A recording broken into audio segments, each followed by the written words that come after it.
Do you do you think, given Yeah. your background in gaming, there's going to be sort of further kind of growth in the area where NFTs and gaming overlap, or do you think that's already kind of played out?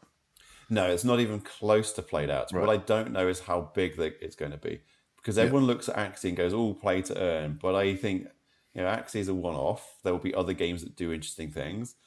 What's actually interesting for me in gaming is how are we going to be able to integrate crypto into games in some way, which makes is a bit like free to play, but some other aspect of it, whatever we decide to call it, or is it just going to be a niche for a small set of players?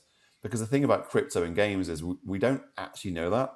Axie Infinity is overlapping heavily with decentralized finance in some interesting ways, in terms of, like, you have secondary economies going on as well as your game, and it will take years more before we know if that's sustainable.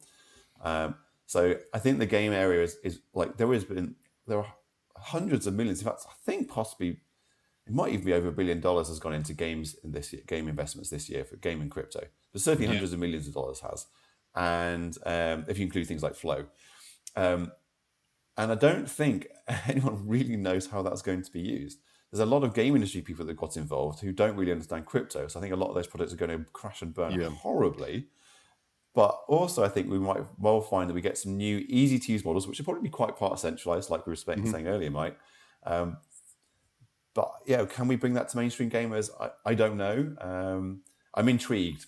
I think we're some way off, actually. Yeah. I think the reason I think gaming is particularly interesting is because a lot of games have this kind of chicken and egg problem, where it's a bit like a two-sided market problem, where you need a certain quorum of players in order to make, especially multiplayer games, to make these experiences work.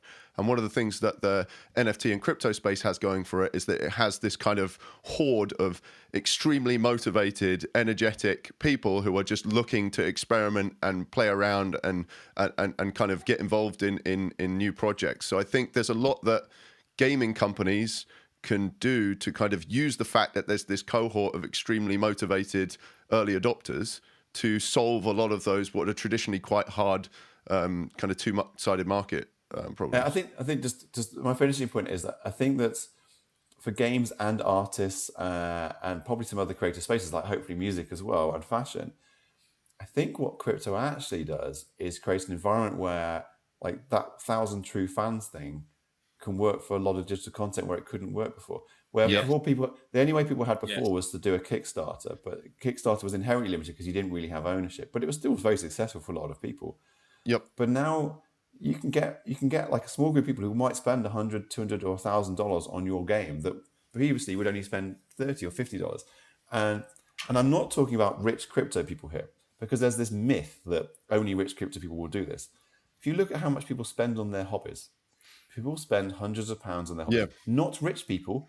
Everyone, like, I play a lot of football. It cost me a fortune a year, and I did that when I had no money, and I would still do it. Other people, like, might build remote control cars or drones or collect some, But there's all sorts of hobbies that people do who are not rich, who are not crypto rich, but where they would have spent £50 on the game before, they would spend £250 if they felt that they were getting more value, and some of that value was reproducible because they could sell it on in some way. So I think it might actually help the 1,000 true fans model for creators, because it provides their supporters, their fans, with more tangible value.